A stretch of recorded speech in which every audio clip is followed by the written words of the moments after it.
Здравствуйте. Прежде несколько веков подряд виноватым был пешеход. Конный имел приоритет и дворянское преимущество.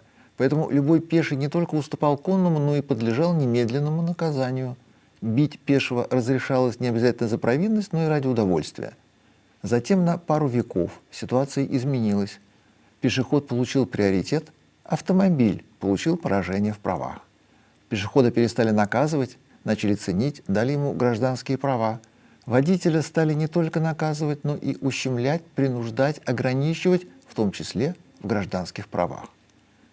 В 21 веке автомобиль перестал быть средством повышенной опасности. На сегодня он самый безопасный, покладистый предмет обихода. Чайник, утюг, паяльник страшнее и разрушительнее. Но жить в автомобильном неравенстве, когда пешеход главнее и правее, привычно. Люди любят, когда их ценят, уважают, оберегают ни за что, не по заслугам, на общих основаниях за сам факт существования. Но за рулем тоже люди, и они тоже любят, когда их любят на ровном месте. Изменить практику, расстаться с приоритетом, поставить знак равенства между пешеходом и водителем пытались многие. Джереми Кларксон предложил свой подход. В книге «Автомобили по Кларксону» он написал: «Давите пешеходов. Они должны усвоить, что раз не платят дорожный налог, то не имеют права шляться потому, что им не принадлежит». Шведы с менее разрушительной программой нулевой смертности Vision Zero объяснили: человек несовершенен, ошибаться будет всегда, но, во-первых, умирать из-за этого не обязательно.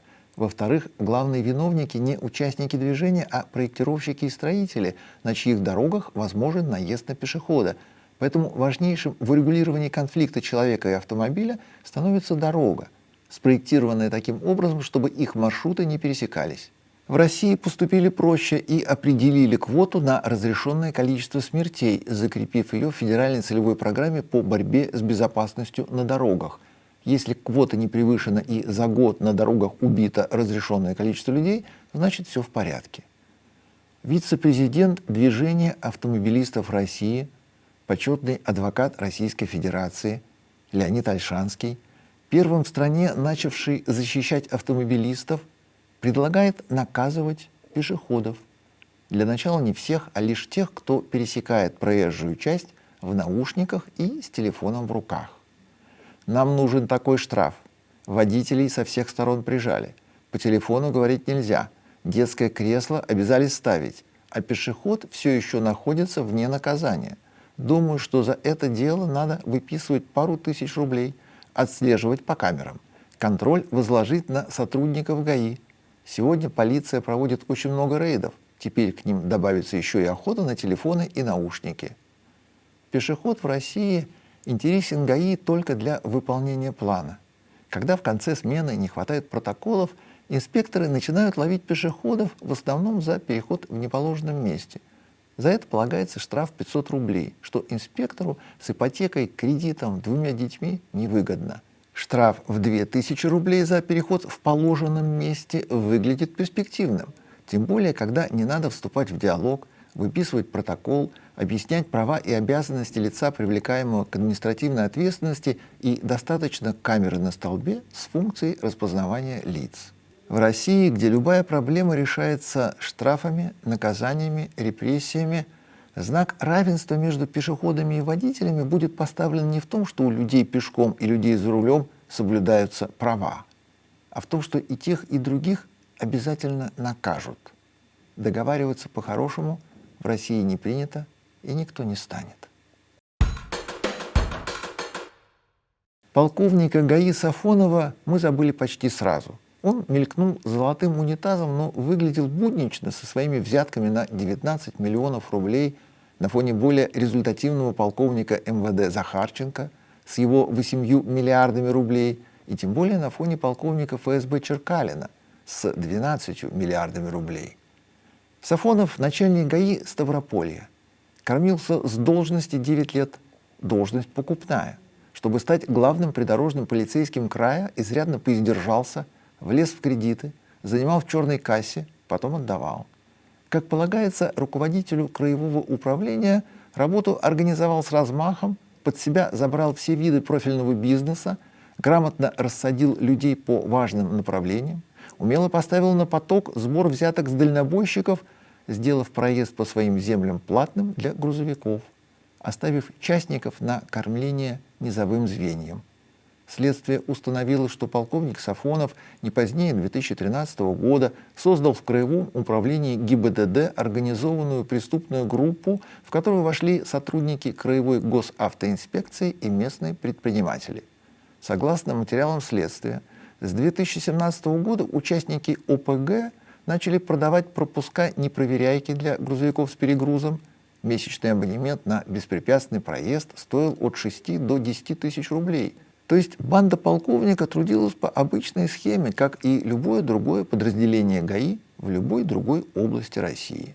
Помимо грузооборота, ОПГ полковника Сафонова держала под собой продажу номеров, легализацию угнанных автомобилей, техосмотры, ДТП, индульгенции за пьяную езду. То есть и здесь ничего особенного. Все как у всех, как в любом другом подразделении ГАИ по всей России. Как всякий успешный предприниматель, Сафонов постепенно расширил бизнес и начал торговать стройматериалами, чем тоже никак не выделился на фоне прочих ОПГ ГАИ. Поскольку покупные должности надежны и стабильны, Сафонов неспешно и обстоятельно наладил быт и обустроил жилье. И запомнился стране не в силу дорожного грабежа терпил, а благодаря архитектурным достижениям в быту. Сафонов порадовал страну оперативной съемкой 20 июля 2021 года, когда был задержан Следственным комитетом и в его доме прошел обыск. Оперативники вошли в музейный особняк полковника и долго бродили в интерьерах, составляя карту местности и смету достопримечательностей. Стране показали безвкусицу и отсутствие фантазии всех видов: мебель ручной работы, резные панели, бильярдную, обитые шелком стены, мраморную винтовую лестницу, колонны, перила с винтажными узорами, фрески, картины с ангелами, панорамные окна, обильную лепнину. Больше всего населению понравилось чрезвычайное изобилие золота: двери, стены, столы, стулья, камин и самый обсуждаемый элемент – унитаз с позолотой. В немытой России очень любят сантехническую роскошь и при хороших деньгах обустраивают личную гигиену с максимальным деревенским блеском. Арестовывать полковника и посидеть на его золотом унитазе приезжал батальон специального назначения. В тот день в плен был взят не только Сафонов, но и еще целый взвод его подельников. Следствие длилось 4 года. По предварительным данным, полковнику грозило до 15 лет лишения свободы. Суд состоялся в мае 25 года. Что стране было совсем неинтересно, поскольку любой золотой унитаз в России банален и забывается очень быстро. 15 мая 2025 года Сафонов, бывший глава УГИБДД по Ставропольскому краю, был приговорен судом Черкесска к 20 годам лишения свободы в колонии строгого режима, штрафу в 100 миллионов рублей, запрету 12 лет занимать должности в правоохранительных органах и лишение звания. В прошедший понедельник рассматривалась апелляция Сафонова. Он ничего не брал, золотой унитаз ему подкинули, отпустите честного человека служить. Апелляцию оставили без удовлетворения, подняв сумму конфискуемого имущества до 21 миллиона 800 тысяч рублей. Приговор вступил в законную силу. Полковник едет на Колыму. Несмотря на то, что Сафонов ничем не отличается от остальных коллег, 20 лет строгого режима в его биографии ничего не меняют на дорогах, для водителей важно, что полковников тоже сажают. Он единственный руководитель Краевого управления ГАИ, кого обезвредили. Короткая шоферская радость по этому поводу имеет значение. По опросам Института изучения общественного мнения Гэллоп, самая нелюбимая фигура Америки – Илон Маск. Его ненавидят сильнее всех.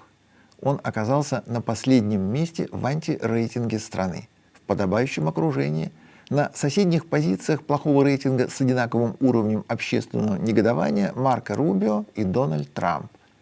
В Америке у Гэллопа не один градусник, на всякий случай 3. Общественное мнение измеряется по умной методике возрастных квот и еще 2 раза по политическим шкалам обеих партий. У республиканцев Маск получил рейтинг плюс 38%, у демократов минус 86%. Единственный американец, вызывающий симпатию у страны – Папа Римский Лев XIV. Его каким градусником не измеряй, у него рейтинг 46%. Особенность Маска в том, что мы говорим «Ленин», подразумеваем партия. Его личная популярность всегда сказывается на делах компании Tesla. Но и Tesla не сама по себе, а как символ транспортной концепции планеты Земля. Поэтому укатившийся под гору Илон увлек за собой Теслу, Тесла – электромобили остальных фирм, Ленин – коммунистическую партию.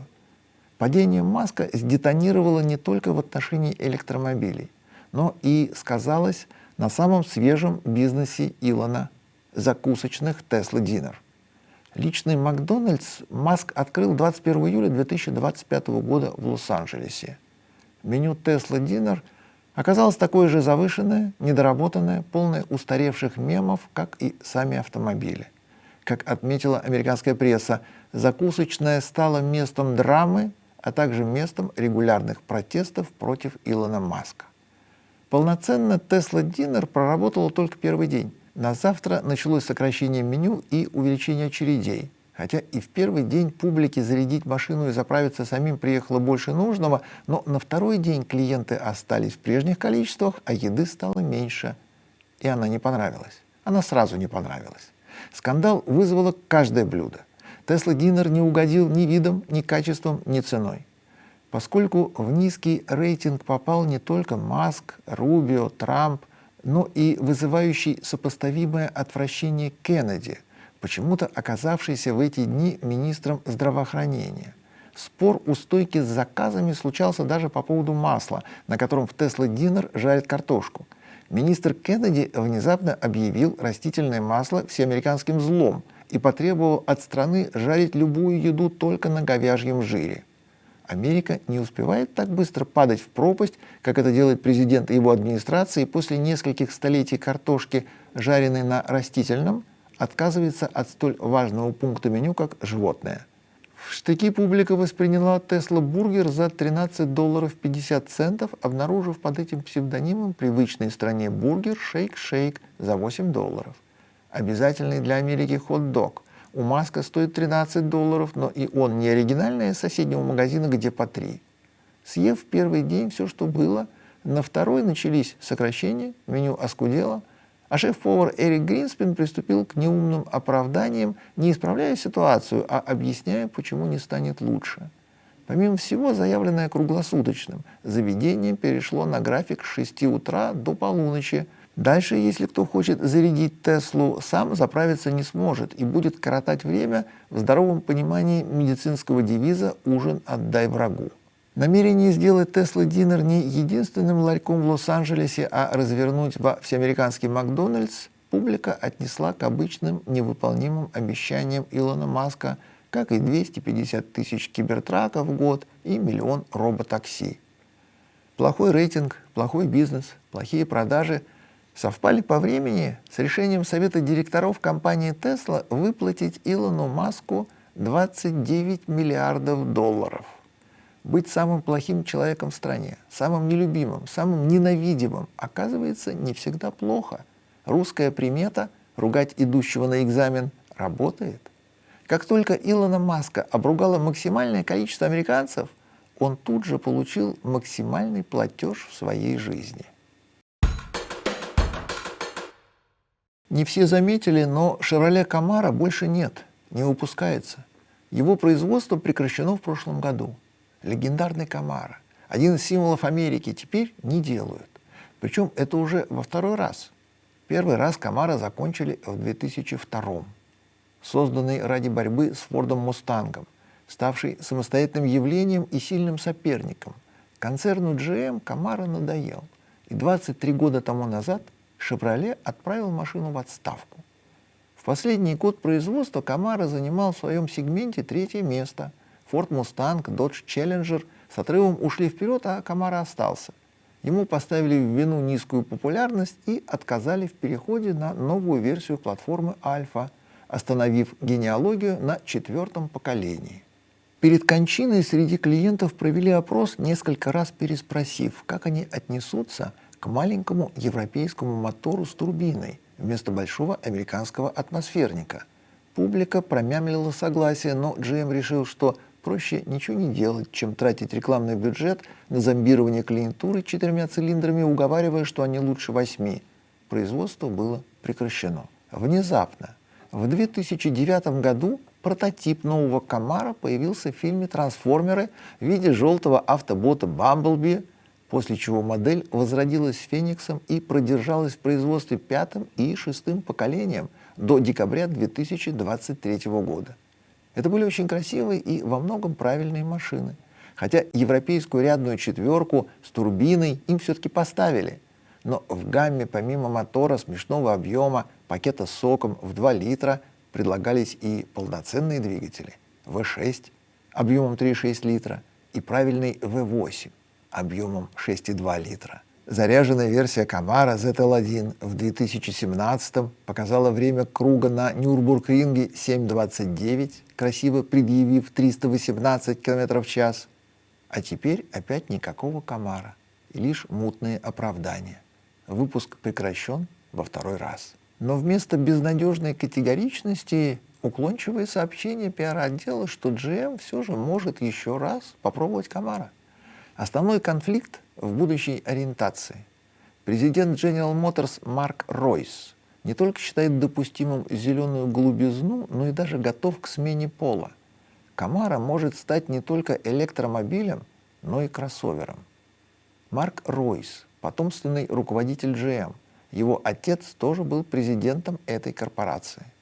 Марк Ройс – тот самый, кто допустил Pontiac Aztek. А еще он работал в Форде. И теперь ему показалась очень удачной идея электрического кроссовера Ford Mustang и захотелось сделать так же. Плохой подсказкой послужил провал нормального «Мустанга», уступившего место электрическому. Во внутрикорпоративном сражении по итогам прошлого 2024 года нормальный «Мустанг» купили 44 тысячи клиентов, а ненормальный – 52 тысячи. Внимательный Марк Ройс, известный своей решимостью, допустил, что чужой успех требует повторения, и одобрил работы над Камаро по 2 направлениям – электричка и кроссовер. Показав умение грандиозно ошибаться, президент General Motors, кроме Форда, хлебнувший еще и Китая, где он тоже успел поработать и очароваться электричками, Марк Ройс считает, что модная машина не должна опережать время, как его Aztek, и будет достаточно вчерашнего дня. Поэтому будущий Камаро получит кузов фастбэк, как у BMW X6, станет кроссовером, как Mustang, и электромобилем, как завещала Грета Тунберг.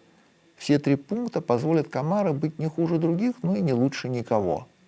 Технически Камаро получит начинку от Блейзера, тоже превратившегося из нормального автомобиля в электрический. Стартовая версия Камаро LT будет заднеприводной, с одним электромотором и батарейками разной емкости на выбор. За ее рулем надо будет делать вид, что это не кроссовер, а прямой потомок легендарных купе Камаро. Более дорогая комплектация станет 2-моторной, и на ней надо будет делать вид, что это настоящий джип. А самая дорогая получит 3 электромотора, рекламную мощность в 1000 лошадиных сил, и за ее рулем надо будет делать вид, что она LZ1. Марку Ройсу так и не простили Pontiac Aztek. Кажется, в эту реку Ройс планирует войти во 2-й раз. Лето, солнце, белый теплоход, бегущая волна, Семен Семенович Грубунков, Геша Казадоев, прочая бриллиантовая рука. Круизные теплоходы остаются мечтой. Про них все ясно в фильме, есть знакомый, кто плавал, и красивая затея попробовать когда-нибудь самому.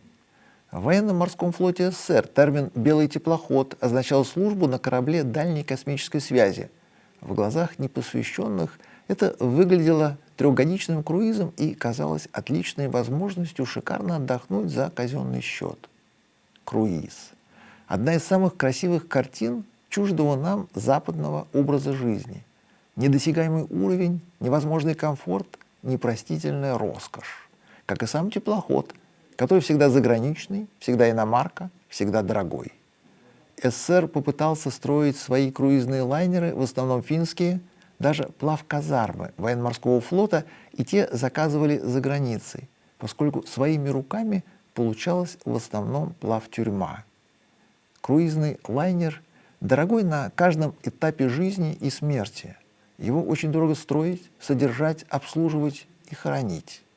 Строят океанские корабли для отдыхающих по всему миру, а финальных точек у них в основном 4.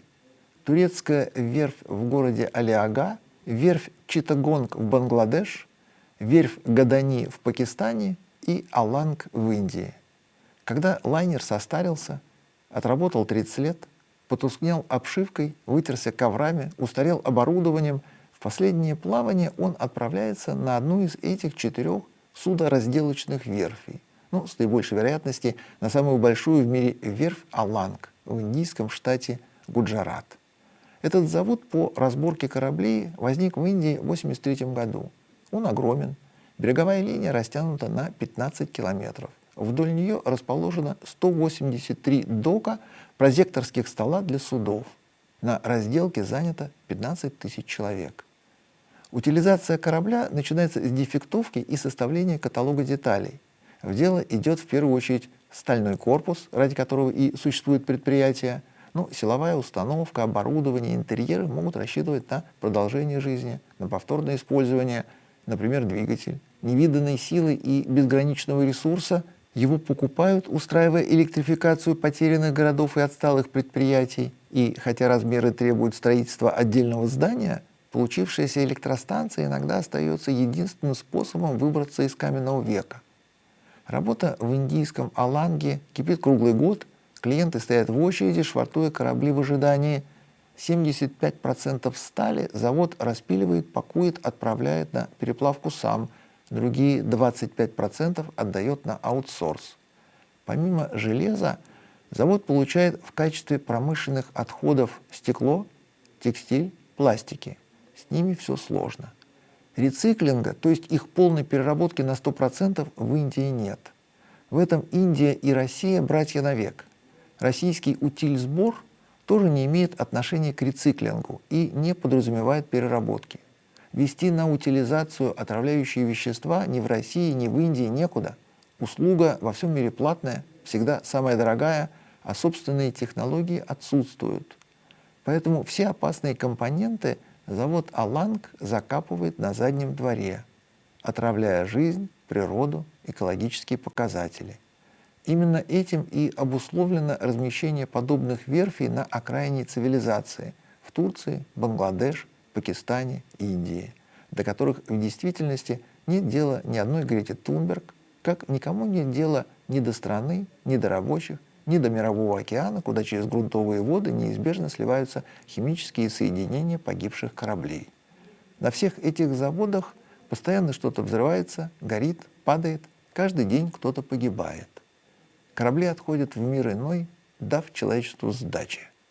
Но, например, промышленность Бангладеш началась с выброшенного в 1960 году на берег судна МД «Альпин». Вся страна 5 лет думала, что с ним делать. Потом решила распилить на металлолом, и пришлось затевать специальное предприятие, давшее начало осмысленной промышленной деятельности всей страны. Любые издержки судоразделочной деятельности покрываются выгодой бизнеса. За утилизацию полагается заплатить. Судовладельцы корабли на металлолом продают. Цены начинаются от $1 миллиона, поднимаясь до 8 миллионов за корабль. Весь мир строит Элеонор из ремейка фильма «Угнать за 60 секунд» с Николасом Кейджем. Это обязательная программа. Настолько популярная, что на главной выставке тюнинга американской СЕМА каждый год проходит отдельный конкурс обвеса для самостоятельной переделки любого «Мустанга» в Элеонор. И еще один конкурс на лучшую профессиональную реплику Элеонор. За годы игры в Элеонор сформировались правила, и они допускают не 100% соответствие оригиналу из фильма, а собственные вариации, которым разрешается называться Элеонор, и при том, что они не очень похожи, они считаются официальными версиями. Еще один Ford Mustang, который принято воспроизводить близко к тексту, зеленый из фильма «Инспектор Буллетт» 1968 года со Стивом Маккуином в главной роли. Автомобиль знаменит первой специально поставленной погоней в американском кинематографе, длившейся в кадре рекордные 9 минут 42 секунды, сформировавшей стандарты автомобильных погонь Голливуда и оказавших влияние на весь кинематограф в мире. После Стива Маккуина также красиво принялись гонять остальные киногерои, включая Бельмондо, сделав красочную погоню обязательной. Также популярен генерал Ли, оранжевый Dodge Charger 1969 года из сериала «Герцоги Хазарда». Мы этот фильм не очень знаем, но Америка ему поклоняется, и ценители больших американцев рано или поздно стараются завести себе такой же аппарат. В фильме у машины заварены двери, что добавляет трюковых эпизодов, но в жизни это единственное отклонение от оригинала, которое по умолчанию разрешено не воспроизводить. Про DeLorean из «Назад в будущее» даже напоминать не надо, и так все ясно. Автомобиль из фильма стал самостоятельным явлением в культуре и коллекционировании, общепризнанным объектом поклонения, интереса и хвастовства. Ему полагается быть в музее, в частных руках, в личном пользовании. И ведь это нормально, когда есть возможность сказать «у меня генерал Ли» или «Делориан», и всем сразу все ясно. Крылатая фраза Ильдара Рязанова из «Берегись автомобиля». Каждый, у кого нет машины, мечтает ее купить, каждый, у кого есть машина, мечтает ее продать, в отношении автомобилей из фильмов еще более достоверно. В Энгволде, штат Колорадо, существует музей киноавтомобилей Rods and Bots. Его в 2017 году придумал Зак Лоферт. Он начал с аренды кинореквизита, давая желающим возможность подержать в руках и примерить на себя роли из кино в диапазоне от куртки Курта Рассела из «Доказательства смерти» до Форда Эксплорера из «Парка юрского периода». Затем Зак Лоферт добавил к прокату неприкасаемые святыни, трогать которые нельзя, только смотреть, и получил музей киноиндустрии с большой автомобильной коллекцией. Особенность Rods and Bots в отсутствии постоянного места. Зак Лоферт подписывает договор аренды недвижимости, обустраивает экспозицию, живет не сходя с места несколько лет, потом переезжает. В полном соответствии с русской пословицей «3 переезда равны 1 пожару». Покидая прежнее место, Зак Лоферт устраивает аукцион и продает часть экспонатов. На прошедших выходных на 2 дня открылось окно возможностей и позволило с утра до ночи торговаться, купив себе немножко Голливуда. В пятницу и субботу Америка получила шанс приобрести и прижать к сердцу подлинники из любимых фильмов, включая очень интересные лоты. В этот переезд самым брутальным экспонатом, проданным в частные руки, стал черный Dodge Charger 70-го года Доминика Торетто из «4-го форсажа». Любой Charger всегда кстати, и на нем отлично ездить и без оглядки на фильм, но документы из музея, подтверждающие подлинность роли в кино, восхищают наравне с прочими преимуществами автомобиля. Машина с каркасом, почти без салона, с правильными ковшами. Спартанская, дерзкая. Цена лота $20 000. Менее известный, но всегда прекрасный Chevrolet K5 80-го года в полицейском исполнении, сыгравший машину шефа Джима Хоппера из «Очень странных дел». Автомобиль сохранил весь кинематографический грим и позволяет самому играть в шефа полиции, просто катаясь по городу. Любой K5 вызывает интерес. Если из фильма, то и ажиотаж. Цена лота $2500. Такая низкая стоимость из-за состояния. Машина очень плохо себя чувствует. Кадиллак Флитвуд 1984 года в кузове универсал из «Охотников за привидениями». Спрятаться на такой машине в потоке не получится. Все обернутся, все покажут большой палец, все захотят сфотографироваться, все спросят, где взял. Машина комплектная, с полагающимся оборудованием, позволяющим ловить привидения в домашних условиях. Цена лота $13 000. Красный Форд Торино 1974 года из фильма «Старский и Хатч». Полицейский сериал давний, шел с 75 по 79, мы его не застали. Автомобиль в нем с белой подсказкой, позволяющей не ошибиться с его ролью в кино, но поскольку это Ford Torino, такое приобретение становится замечательным вне зависимости от фильма. Само по себе цена лота $7000. Ford Explorer 1994 года из парка юрского периода. Яркий, броский, однозначный. Доставаться ему началось еще на съемках. Потом он как-то жил вне музея и, хотя было не так страшно, как с динозаврами, здоровье явно подорвал. Особого оборудования на машине нет, но примечательных деталей в избытке, и его ни с кем не перепутаешь. Цена лота $7500. Кстати, за куртку Курта Рассела просили всего $150. Мемель Моторфест – самое развлекательное автомобильное мероприятие в литовском календаре. Проводится 5-й год на достаточном удалении от Мемеля, известного под именем Клайпеда. Особенность Мемельфеста – всегда асфальт, кофе с инфраструктурой, оглушительные по фантастичности конкурсы и активности. На Мемеле происходит все и сразу, всем гарантированно будет хорошо. Но ценность литовских автомобильных событий все же не в активностях, а в открытиях. На любом фестивале обязательно окажется такая невидаль, которую прежде не показывали. Интересная настолько, что не поверишь. Vauxhall 10 купе Sport 1939 года. Небольшой автомобиль с большим бюджетом. У фирмы Vauxhall он назывался машиной за $1 000 000, поскольку стал первым серийным автомобилем с несущим кузовом, и за отказ от рамы предприятию пришлось заплатить очень много. Нормальный Vauxhall модели 10 был 4-дверным седаном, а этот 2-дверный купе Sport понадобился фирме, чтобы шикануть изобилием.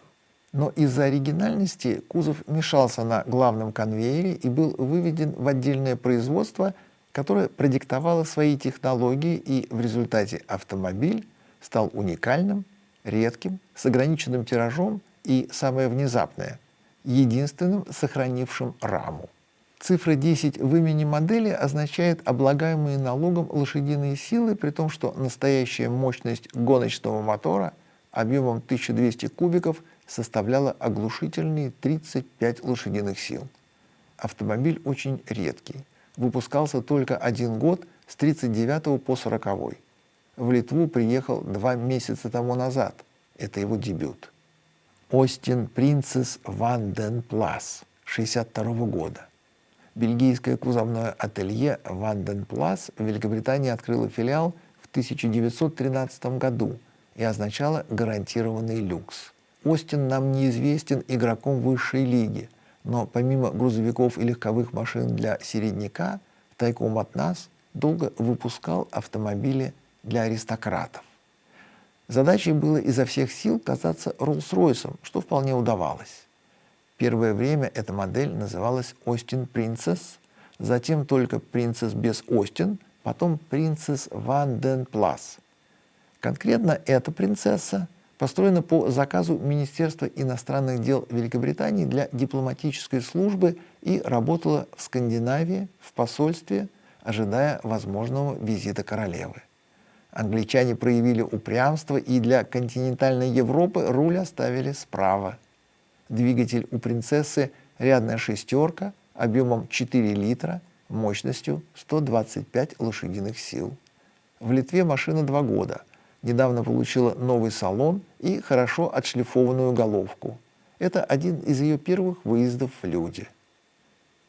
BMW 1800, вошедшая в историю фирмы как новый класс, предшественница будущей 5-й серии. Эта машина 1964 года выпуска. Родное у нее все. Двигатель, коробка, акриловая краска, салон, даже коврики. Пробег 46 тысяч километров. Любимая всеми капсула времени. Полностью 100% здесь. Здесь что взяли когда-то только подушки, но тоже ретро-стил. А как получилось, что она 41 тысячу прожила всего лишь? Ну, кто-то не езжал, или на башню езжали, может быть.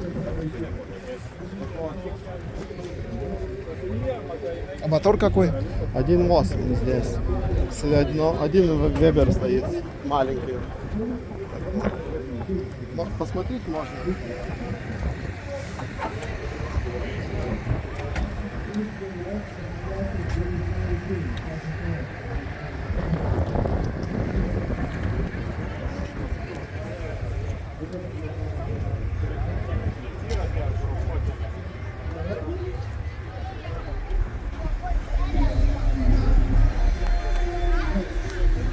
Шесть вольт, Да, 6 вольт, аккумулятор тоже 6 вольт.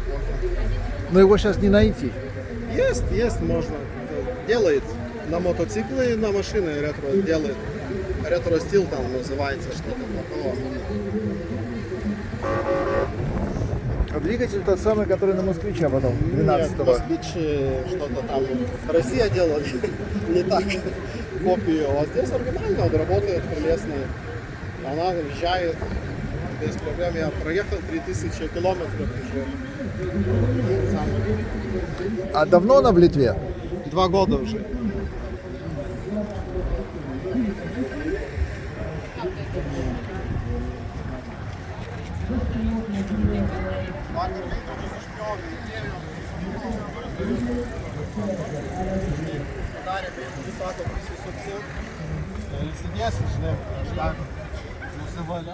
Этот монстр-трак в стилистике «Безумного Макса» тоже построен недавно и на людях начал появляться только в этом году. В основе Toyota FJ Cruiser, который сам по себе изначально задуман, чтобы ипотировать, но этот экземпляр превзошел. По-русски монстр-траки правильнее называть чертовщиной. И вот этот, пожалуй, не менее интересен. Прикидывается 400-м москвичом, на самом деле в его основе кузов от Opel Olympia 1939 года с овой, натянутый на BMW. Главная подсказка – 2 двери вместо 4. Чтобы совы хватило на такую ширину, пришлось вваривать 20 сантиметров. Двигатель BMW M62. Это V-образная восьмерка, объемом 4,4 литра, мощностью 300 лошадиных сил, хотя на самом деле больше. Маленькие феечки в розовом тяготеют к чертовщине. 360 daugiau negu reikia kilovatų, vadinasi šitas automobilio variklio jėgos vienetas. Sakyk, ar tu jį nusprendei? Довольно часто приходится слышать, что кто-то опять не уследил и нечаянно прокрутил своего кота в стиральной машине. Что чувствует кот, представить очень трудно, но можно. На Memel Motorfest прибыл стенд, доказывающий важность ремней безопасности. Отважные садятся в Мазду, пристегиваются и запускаются на околоземную орбиту ярких впечатлений. Машина крутится в одну сторону, затем замирает вверх колесами для наибольшего наслаждения, потом крутится в обратную сторону. Стирка идет без порошка и без отжима. Стенд полезный, показательный, многое позволяет почувствовать и понять про себя и про кошку, в то же время оставаясь отличным аттракционом, которых на Мемеле традиционно больше всех.